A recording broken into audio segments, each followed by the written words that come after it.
So just now they're just doing the give food to the monk that we thought the Buddhists believe to doing the good thing to share the food to the monks.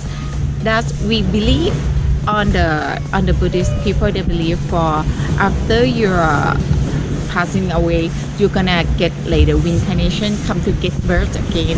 So that kind of food that you can keep it eating when you are passing away or get the better for the next